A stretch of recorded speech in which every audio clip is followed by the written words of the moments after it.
좋은 아침입니다. 오늘 이 요나단으로 말미암은 위대한 승리, 그러나 또 사울로 말미암은 참 이 승리 가운데서도 또 이렇게 부끄럽고 안타까운 상황 이어서 좀 보도록 하겠습니다. 사무엘상 14장 36절에서 46절 말씀입니다. 36절. 사울이 이르되 우리가 밤에 블레셋 사람들을 추격하여 동틀 때까지 그들 중에서 탈취하고 한 사람도 남기지 말자. 무리가 이르되 왕의 생각에 좋은 대로 하소서 할 때에 제사장이 이르되 이리로 와서 하나님께 나가사이다 하매 37절. 사울이 하나님께 묻자오되 내가 블레셋 사람들을 추격하리이까 주께서 그들을 이스라엘 손에 넘기시겠나이까 하되 그날에 대답하지 아니하는지라. 자, 군사들이 막 핏째 막 고기를 먹는 것을 뭐 뒤늦게서야 이제 막 급하게 부랴부랴 큰 돌을 준비해서 고기를 잡아서 이제 막 정말 배불리 먹고는요. 사울 왕이 이야기를 합니다. 이 밤에 우리 쉬지 말고 계속 블레셋을 추격해서 그들의 재물을 탈취하고 저들을 진멸하자 이렇게 이야기하니까 좋습니다 이렇게 이야기했습니다. 지금 뭐 사람들이 오랜만에 고기를 먹었습니다. 사실 이제 육식이 사람을 조금 이렇게 뭐랄까요 과격하게 하고 좀 잔인하게 한다 그런 말도 있는데 어쨌든 막 게다가 핏째 막 고기를 먹었으니까요. 와 좋다 이렇게 되었습니다. 근데 그때 제사장이 이리로 와서 하나님께 나가사이다. 아마 제사장이 힘들었겠지만 그래도 이래서는 안 된다 생각해서 먼저 하나님 앞에 이 블레셋을 계속 쫓을지 아니면 여기서 멈출지 물어보고 하시는 게 어떻겠습니까? 이렇게 된 것입니다. 그러자 사울은 뭐 당연히 뭐 쫓으라고 하겠지 하면서 그래 하자 이렇게 해서 하나님 앞에 물었죠. 블레셋 사람을 추격하리이까 말리이까도 아니고요. 추격하리이까 뭐 답정너 나는 추격할 건데 어떻게 할 건데요? 이렇게 이제 묻는 이런 식이죠. 어쨌든 하나님을 계속 부차적인 분으로 만들고 하나님 앞에 나아감을 요식행위로 만들고 있는 사울의 모습을 보는데요. 하나님께서 대답하지 아니하였습니다. 자, 그러자 뭔가 문제가 있음을 알게 되고 그제서야 이제 조치를 취하게 되는데요. 이어지는 38절입니다. 사울이 이르되 너희 군대의 지휘관들이 다 이리로 오라. 오늘 이 죄가 누구에게 있나 알아보자. 39절. 이스라엘을 구원하신 여호와께서 살아계심을 두고 맹세하노니 내 아들 요나단에게 있다 할지라도 반드시 죽으리라 하되 모든 백성 중 한 사람도 대답하지 아니하매. 자, 사울이 하나님이 응답하지 않자 사실은 문제는 자기한테 있죠.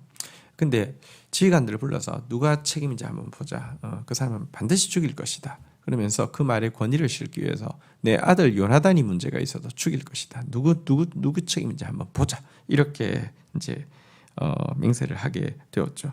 근데 백성들이 아무도 말하지 않았습니다. 여러분 지금 그가 하나님 음성 듣고 하나님을 우선순위에 내세우고 결정하고 나아간다고 하면 그의 말에도 하나님께서 권위를 주시고 지혜를 주실 터인데요. 그렇지 않으니까 그의 말에 지금 권위가 없습니다. 하나님의 음성을 귀히 여기지 않는 자에게는 주님의 말씀이 점점 들리지 않고요. 주님의 말씀이 들리지 않는 사람들이 내뱉는 말은요. 사실은 소리나는 꽹과리에 지나지 않고요. 영적 권위가 가질 수 없는 것입니다. 자, 그러자 이제 40절 한번 보도록 하겠습니다. 이에 그가 온 이스라엘에게 이르되 너희는 저쪽에 있으라. 나와 내 아들 요나단은 이쪽에 있으리라. 백성이 사울에게 말하되 왕의 생각에 좋은 대로 하소서 하니라. 41절. 이에 사울이 이스라엘 하나님 여호와께 아뢰되 원하건대 실상을 보이소서 하였더니 요나단과 사울이 뽑히고 백성은 면한지라. 42절. 사울이 이르되 나와 내 아들 요나단 사이에 뽑으라 하였더니 요나단이 뽑히니라. 자, 여러분 그가 이제 여호와의 살아계심을 두고 맹세했죠. 오늘 범죄한 사람은 반드시 죽일 것이다 라고 맹세를 했습니다. 여호와의 이름, 여호와의 살아계심, 여호와의 영광을 가지고 맹세했지만 지금 그가 여호와의 이름을 언급하면 언급할수록 하나님께서 영광을 받으시는 것이 아니라 문제만 더 커지고 있습니다.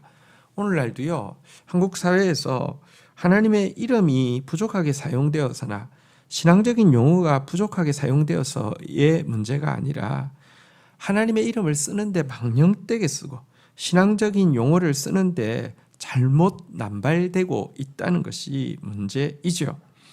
백성들의 반응이 없자 또 이게 명확히 자기들의 탓이 아니라는 것을, 그래서 자기들의 권위를 잡기 위해서 백성과 또 요나단과 사울 그의 가정 사이에서 제비뽑게 뽑아서 누가 책임인지 보자 했더니 자기 쪽에서 걸렸습니다.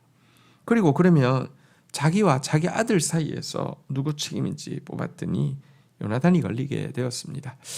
사실 엄밀하게 이야기하면 여러분 사울이 더 잘못했죠. 그런데 하나님이 어쨌든 권위를 허락하시면 이렇든 저렇든 그에게 권위를 허락하셨기 때문에 나중에 왕에 대해서는 권위를 허락한 자에게서는 하나님이 심판하실 것이고 그의 권위에 대해서 어쨌든 그 불순종한 것에 대해서 먼저 심판하시기 때문에 요나단을 이제 제비 뽑히게 한 것입니다.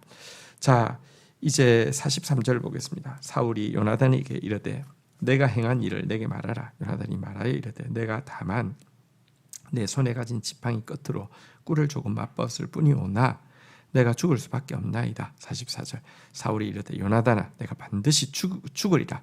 그렇지 않으면 하나님이 내게 벌을 내리시고 또 내리시기를 원하노라 하니.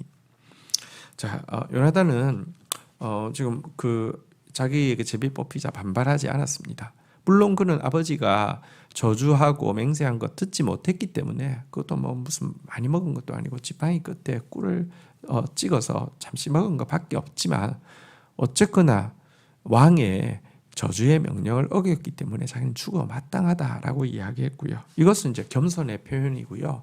권위에 대한 순종의 표현이죠. 근데 사울은 그렇게 되자 그와 같은 어리석은 명령을 내린 자기의 잘못에 대해서는 언급하지 않고요. 네가 반드시 죽으리라. 그렇지 않으면 하나님이 내게 벌을 내리시고 또 내리시기를 원하노라. 여러분 권력에 눈이 멀면 우리 역사에도 보면 왕이 자기 아들을 죽이고 이런 일들을 여러 번 보잖아요. 이게요.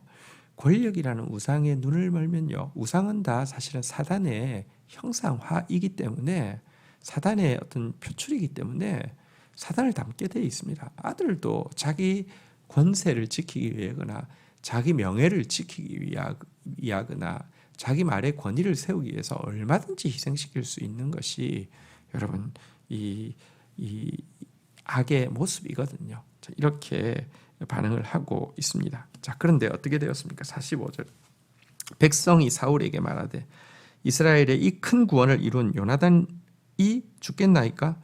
결단코 그렇지 아니하나이다. 여호와의 살아계심을 두고 맹세하옵나니 그의 머리털 하나도 땅에 떨어지지 아니할 것은 그가 오늘 하나님과 동력하였음이니라 하며 백성이 요나단을 구원하여 죽지 않게 하니라. 자, 근데 여러분 정말 말도 안 되는 상황이 이제 연출이 되게 됩니다. 백성들이 반발합니다. 아니 반발하는 정도가 아니라 여호와의 살아계심을 두고 맹세합니다.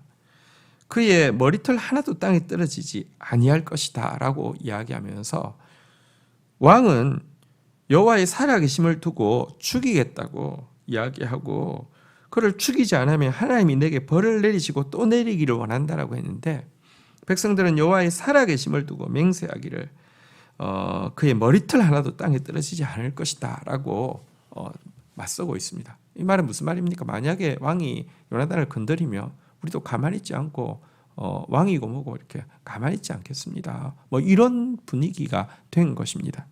그리하여서 요나단에게 손을 댈 수 없게 되었습니다. 여러분, 근데 백성들의 말이 또 일리가 있잖아요. 이 큰 구원을 이룬 요나단을 죽이다니요. 오늘 그가 하나님과 폭력하지 않았습니까? 이 말이 맞잖아요. 그죠? 근데 이런 상황을 만든 이 사울의 이 행위가 결국은요, 그의 권위를 다 박탈시키고 있습니다. 왕이 권위를 가지고 저주하고 맹세했는데도 백성들이 여러분 하나님의 이름으로 이렇게 맞서고 있고, 결국은 그의 말대로 되지 않은 것은 다행이지만 어쨌든 그의 말이 하나도 통하지 않게 되는 이런 상황이 야기된 것입니다. 하나님께서 그에게 부여하신 권위, 그가 바르게 사용했다고 하면 그의 말에도 하나님의 신적인 권위가 함께 했을 것인데요. 이 권위는 완전히 사라져버리게 되고요. 하나의 해프닝으로 이 일은 끝나고 말게 되었습니다. 그뿐입니까? 46절 사울이 블레셋 사람 추격하기를 그치고 올라가며 블레셋 사람들이 자기 곳으로 돌아가니라. 그날 블레셋을 이제 더 추격했다라고 하면 그날은 분명히 엄청난 승리를 거둘 수 있었을 터인데요. 이제 하나님이 허용하시지 않으니 그날 또 백성들이 지금 이 분위기는 이게 뭐 되는 분위기 아니고 정말 이 파장 분위기가 돼버렸죠. 그래서 이 좋은 기회를 더 놓쳐버리고 마는 그런 안타까운 모습을 보게 됩니다. 오늘 이 본문 앞에서 이 사울이 계속 하나님을 부차적인 것으로 만들고 여호와의 이름을 남발하고 맹세를 신앙적인 어떤 그 용어들을 남발하고 있지만, 그러면 그럴수록 하나님의 영광을 가리우고 하나님 주신 권위를 스스로 깨트리고 있는 이 어리석은 모습들 앞에서 우리의 행위가 결코 사울의 그것이 되지 않도록 또 돌아보는 반면 교사로 삼는 시간이 되기를 주의 이름으로 축복합니다. 주신 말씀 붙잡고 기도하며 나가도록 하겠습니다. 하나님, 식사를 마친 이후에 또 분위기가 업돼서 이렇게 밤에 계속 공격하자고 이야기를 하고 있지만, 이때에도 한 번도 하나님 앞에 먼저 나아가서 물을 생각도 하지 않고 있는 사울의 모습을 봅니다. 이렇게까지 하나님을 부차적인 분으로 만들고 있는 이 모습이 저희들의 모습이 되지 않도록 주님 긍휼을 베풀어 주시기를 간절히 간구하고 소원합니다. 하나님께서 기뻐하지 아니하시고 대답하지 아니하시자 이것이 누구 죄인지 살피기 위하여서 또 하나님의 이름으로 맹세하고 신앙적인 용어들로 가지고 이렇게 이 맹세하면서 또 저주하면서 남발하고 있지만, 이러면 이럴수록 하나님의 이름이 부끄러움을 당하게 하고 또 자신에게 준 하나님의 권위마저도 또 깨트리며 참으로 좋은 승리의 기회마저도 날려버리고 있는 사울의 모습을 보게 됩니다. 하나님, 그러나 이 모습이 낯설지 않은 것은 우리가 이와 같은 삶을 얼마나 많이 살았는지 부인할 수 없기 때문에 그렇습니다. 계속 이렇게 살다가는 사울처럼 될 수밖에 없음을 정말 인정합니다. 소스라치게 놀라게 하여 주시고 다시 한번 우선순위를 바로잡게 하여 주셔서 하나님을 최우선에 세우는 자 되어지게 하여 주시고, 정말 한마디를 하나님의 이름으로 하고 한 가지를 하나님의 그 뜻으로 행한다 할지라도 그것을 통하여서 하나님께서 영광 받으시고 또 많은 사람들에게 하나님의 권위가 세워지는 그런 행동, 말, 결정할 수 있도록 저희를 인도하여 주옵소서. 예수 그리스도의 이름으로 기도 올립니다. 아멘.